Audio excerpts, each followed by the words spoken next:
So a lot of people recommend, and this is not just for relationships. It's also, for example, in careers and work, looking for jobs.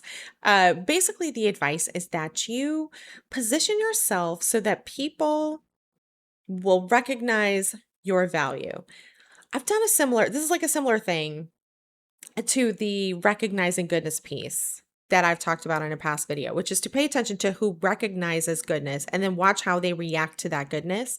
And in that video, I was talking about how some people see goodness and they get angered by it and they want to destroy it.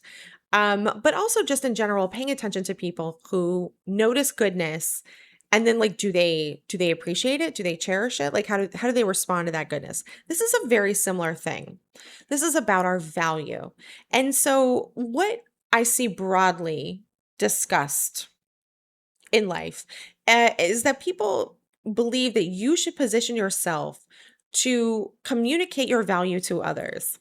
And I fundamentally disagree. And the reason I disagree is because I remember Nigerian prince scammers.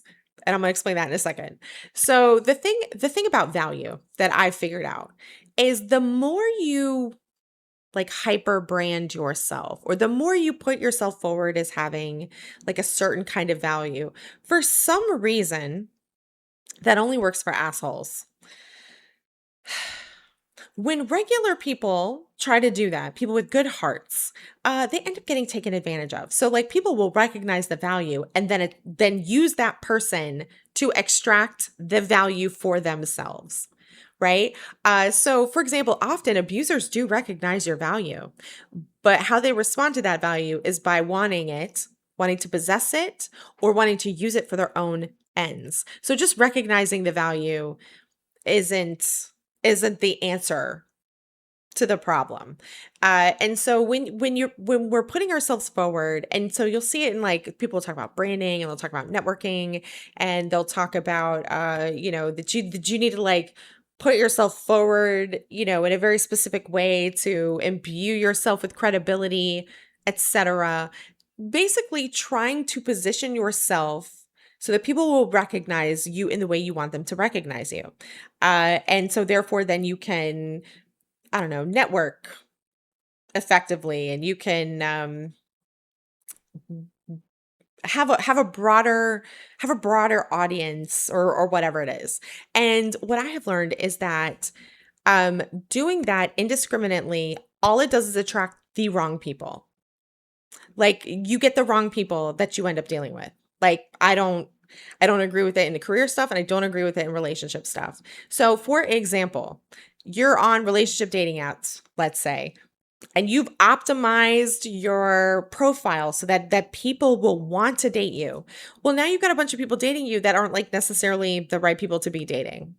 You've made yourself valuable, but that doesn't mean that they are going to handle that value in the way that you would want them to handle that value. Again, we're paying attention to goodness, or we're paying attention to who pays attention to goodness and how they handle it, as well as who pays attention to value and how they handle it.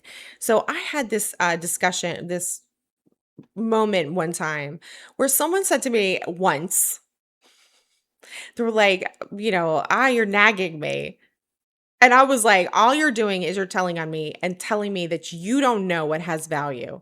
I was like, you have no idea that executives and CEOs spend six figures a year on a person to make sure they have someone who is paying attention to what they need, making sure they have what they need, paying attention to the schedule, looking at things from a meta perspective in terms of like what your overarching goals are and then what can they put in to support that goal. The fact that you're going to sit here and think that that is nagging, all that does is let me know you're an idiot and that you don't value what I am providing to you. That is literally six figures worth of market like market labor. Um so abusers, they'll recognize I'm not saying this person was an abuser. Abusers will recognize your value, extract it for themselves and then convince you that you don't have value. You should be grateful that they're even bothering to deal with you. In fact, you're a terrible, terrible person. Right? So they're doing the mind game while extracting your value. And so it's kind of it's got a different flavor than the pay attention to goodness thing, because a lot of times abusers actually hate goodness and want to destroy it. So the value and the goodness, they're not the same thing.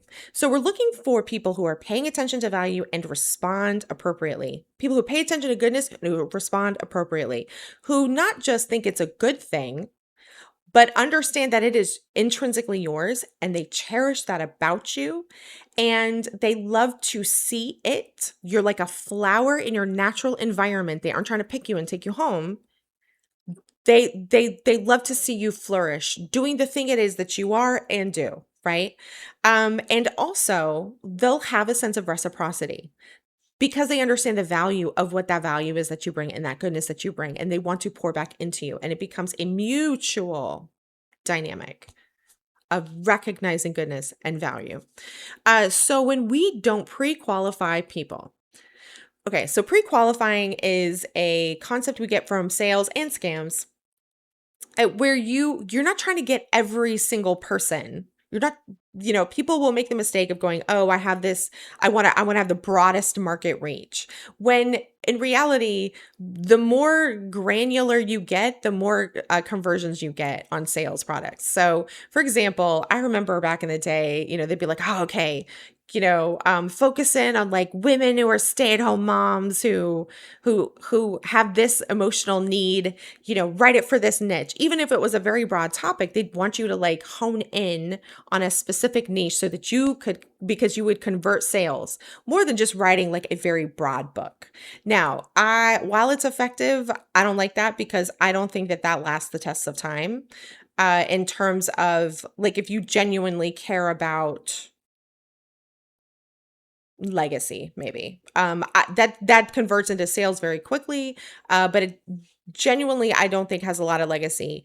I will say though, the one exception to that is going to be Lenny Bancroft's Angry Men, or Inside the Minds of Angry Men. Why does he do that? Inside the Minds of Angry Men. Women, it's got such granularity that women pass that book to each other over and over and over and over again. However, he doesn't necessarily get sales from all of those books, but he's gotten the legacy piece. So I'm not saying never. I'm just saying, like, generally speaking, when I see these people get real granular on their sales, it doesn't usually convert to long-term legacy. Like, who's still reading Men Are From Mars, Women Are From Venus? Nobody, right? It was so granular in how it was presenting basic information. I assume I never read the book. But I'm assuming it's basic human being stuff. But it doesn't have longevity. We don't care about that book right now, like in society. So you are not for everybody. It doesn't matter how much value and worth that you have. Not everybody is going to value and see your worth. And so you don't want to be for those people. So putting so much effort and look, I'm tired. I'm tired in life. Running this race where you have to convince people of no, forget it. Let's just pre-qualify. So this is what Nigerian print scammers do. When they send out their emails, they do not write emails that are talking about having so much credibility, and they have like the royal seal and royal. I mean, I'm just saying. They're not writing it in a way to convince a regular or intelligent person that they are genuinely a Nigerian print scammer. They send out an email riddled with grammatical and spelling mistakes because it will disqualify intelligent people or anyone with background information from taking it seriously. Nope. From taking it seriously, they're going to disqualify those people, and they're only going to get the people who will be converted into participating in the scam and giving up all of their money. So you exclude, so you get the right people who will convert. So that's what I think people should be doing instead. Like in general, in life, friends. I'm not just talking about relationships. I'm not just talking about work stuff. I'm also talking about friends, everybody. Just, why are we running around trying to convince every single person that we have value and have worth? Because the majority of people do not recognize value and worth. They don't recognize goodness. And then when they are the recipient of that value and goodness, they don't respect it. They take advantage of it, or they think that you're weak for giving it. And like, honestly, aren't we all tired? I'm tired. I'm tired of doing this. So basically what prompted this video is I was watching this video and this woman was talking about the IKEA effect and also the Benjamin Franklin effect. Now, I don't think of the IKEA effect in the same way as she does. She basically says the more you like, if you build your furniture, you're more likely to think it has value than you might otherwise have if you just purchased it. And my perspective on that is like if you buy a house, but you don't have a lot of money to pay professionals to come in and like fix things, you end up bootstrapping a lot of that on your own. And so what ends up happening is because we're not experts, most of us, on, I don't know, drywall, painting, installing things, deinstalling things, electrical, whatever. You do your best and you go, wow, that's a little janky, but that's my janky. Look at that work I put into it. And instead of being this thing that irritates you, it just reminds you of like how much work you put into it, and it becomes nostalgic. So you walk around your house and instead of seeing flaws, you're like, oh yeah. I remember that 24 hours trying to fix that thing. Um, it, it has a different presence in your mind, essentially, and in your emotional like environment. So you can go through the same house that somebody else did all that stuff to, and you think no one will hate your house more than the person who buys it from you. They're gonna be like, who, what is this crazy part? Why they do this? Well, because we're all poor and nobody has enough money to pay experts. And even the experts are coming in and often not full assing the job. And so it adds up over time. And so when you are not the one who did the things, you're like, what this is ratchet as hell. But when you're the one who did it, you're like, oh yeah, you know, I remember every single time we had to fix that thing.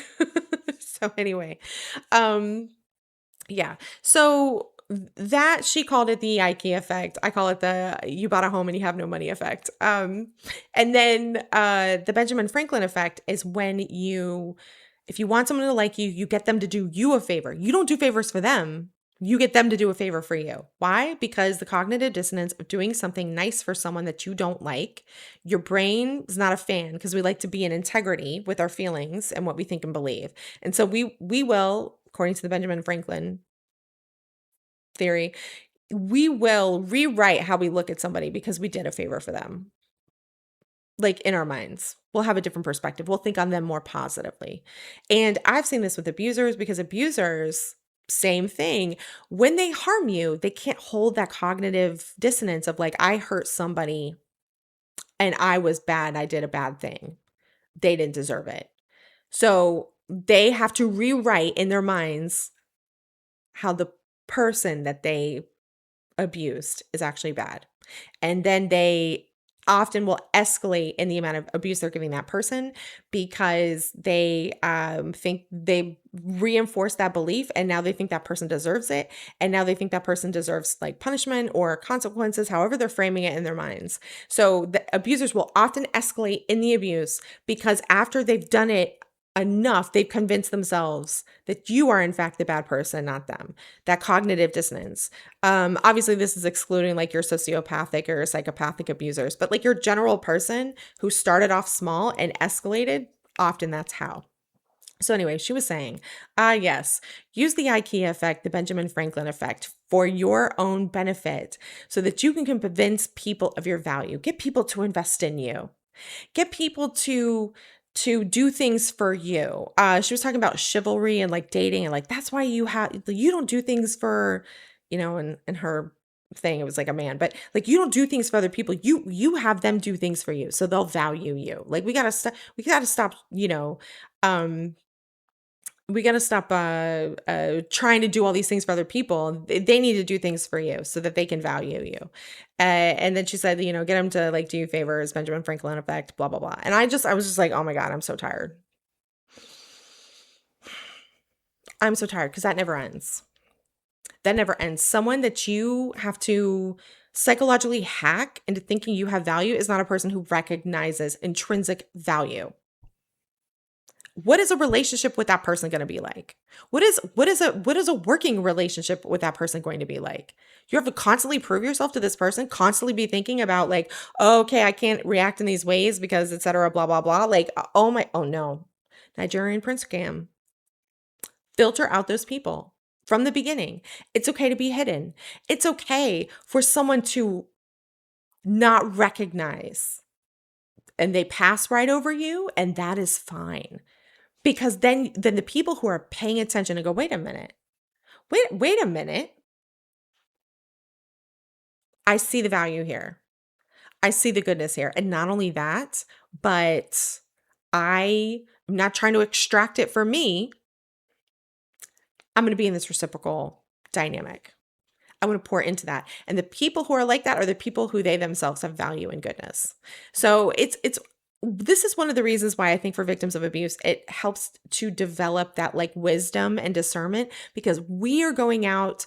We have often learned that you want to be a good person who goes out and gives to people and is generous and does all of these things. And we don't realize that that teaches people we don't have value, because people have upside down ways of thinking that do not align with what is the right way to think. And that's what abusers are like too. So they see someone being generous and they're like, oh, that is someone that I can take something from.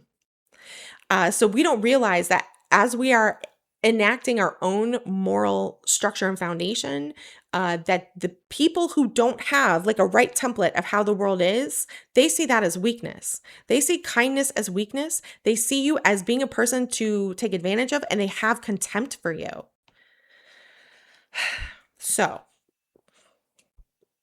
we're unintentionally, by being good, moral, ethical people, attracting the wrong people. But at the same time, you don't want to be in the song and dance of having to convince people that you have value, because someone like that is not even necessarily a safe person anyway. And so I think the way to do it, you be yourself, you be who you are, you have your good boundaries, and then you see who is paying attention, who's running the race with you, who is like, oh, I cherish that. I want to be close to you, or I want to pour into you. I want to participate in what you're doing. Yes, can we hack this system and brand ourselves, or be online on internet dating sites and like optimizing the profile, blah blah blah, to like attract everybody? Yeah, sure we can. Branding ourselves so that we have the widest reach possible, like in a commercial sense. Yeah, I mean, okay, but like not everybody's for us. Not everybody is for us. And so the more people you bring in who don't value what you have and don't see the goodness, or they hate the goodness and want to destroy it, the more you're attracting, we're accidentally attracting like the eye of the enemy. It's like, no, no. I, I I'm tired in life. I feel like if you've been a victim of abuse, you're also probably tired. So we're putting up those protective boundaries that allow us to be who we are. And then we see who's recognizing that goodness, who's recognizing that value, and acts in a way that is valuable itself and has goodness itself. We're looking for the good people. You do disqualify a bunch of people, but it doesn't bother the Nigerian prince scammers, because you only need one out of thousands to get what your goal is, right? We're not for everybody. Not everyone is going to be a person that we should be spreading our goodness and our worth and our value around. And it's hard because, I don't want to say everyone, but many people feel entitled, and they don't realize that they have that entitlement, and that's their business. Our business is us, and recognizing when people are valuing who we are, what we do, how we are in the world, and responding in ways that support that, cherish it, and reciprocate it. Anyway, I hope this makes sense, and I will talk to you next time.